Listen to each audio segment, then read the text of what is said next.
Hi, my name's Stuart Hayes. I'm a 2012 London Olympian. Hi, I'm Michelle Dillon. I'm a two-time Olympian, and we are here today to take you through the Royal Windsor Triathlon, all of the ins and outs of transition. We're going to take you through a little bit of the course as well, and we're going to show you what it's going to be like on race day for you, so you're going to get a really good insight of what it's going to be. Get here early, check out the current to see how fast the current's running. But what I suggest you do, start slightly, not in the middle of the river, but slightly off the bank, because then you've got the current behind you. So for the sprint race, it's all downstream, which means you're going to do a PB.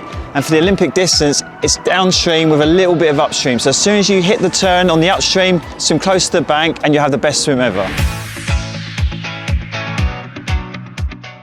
So I'm now coming into transition number one. I've just come out of the swim. I've run from the swim exit to my transition area, so I've got to ensure that I know where my bike is. Always walk backwards in and out of transition to the exit so you know exactly where your bike is. I always try to put like if there's a tree there with something on it that reminds you where your bike is, it's kind of a good reminder that you know that's where your bike is, because I tell you what, I have been lost so many times in transition and it's cost me minutes.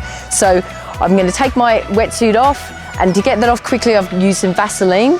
I'm going to chuck all of my goggles and cap into the box, into my transition area. I'm going to grab my helmet. I'm going to put that on before I even touch my bike in transition, and I'm also going to grab my number belt. Very, very important. If you don't have your number belt, you could get a DNF or a penalty, so make sure you've got that securely fastened before you even touch your bike. Once you've got that fastened, grab your bike and start the run out to the mountain line.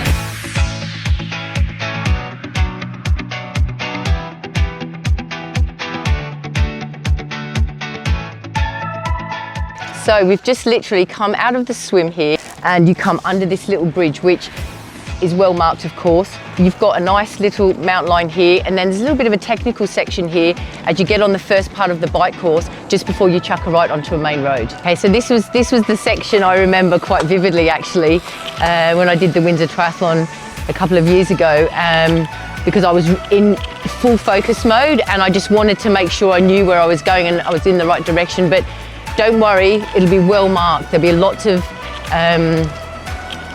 marshals on the course, so you'll be able to know where you're going. It's just a little bit of a technical section through here, and then once you get onto the main road, it's all well marked out. But there will be a roundabout up here where there will be a marshal on there as well. This is the technical section, and there will be lots of people on the course at this point because you've just come out of the swim. You also have to be careful, the roads could be wet. So make sure you're careful on the corners, don't take any risks. And once you get through this section, it then opens up and you can really put the hammer down.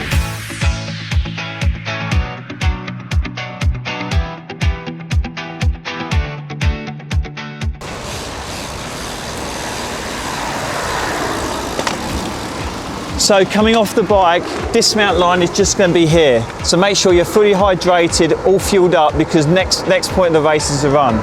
So when you're coming off the bike, you have two choices. So here we are with option one for the more beginner type athlete that hasn't done many races, keeping their feet in the shoes, unclipping safely, and then getting into transition. So here we are with option two.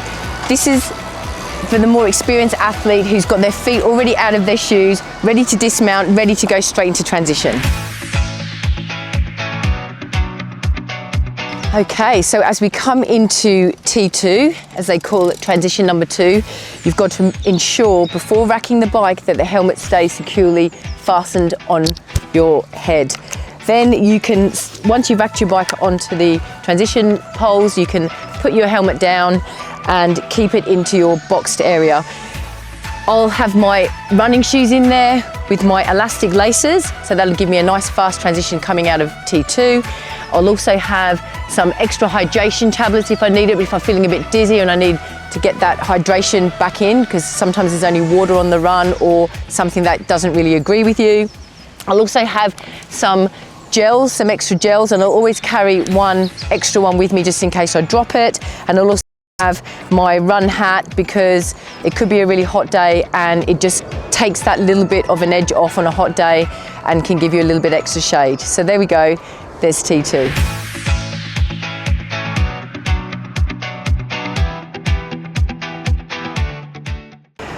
So you've just come off the bike, you've come into transition, and you've got a little bit of a flat section, but not for too long, because you're gonna round this corner and you're gonna come up this hill, and this is where what we call the pain cave starts. Try to shorten the stride length, try to keep the cadence nice and high, get up there nice and quickly, nice and smoothly. Make sure you've got enough nutrition under your belt, because coming down this hill, if you don't have enough electrolytes in the system, you could actually cramp. So this is the iconic hill of Royal Windsor Triathlon, and it's an absolute beauty.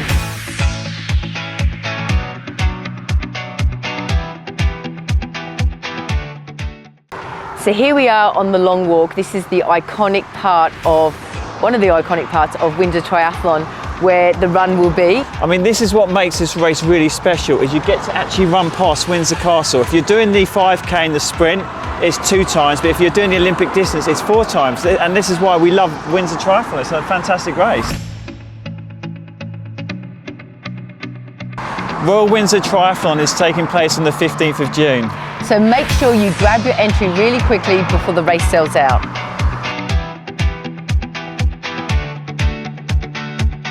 There we go. Give us some more decaf coffee and we're good to go.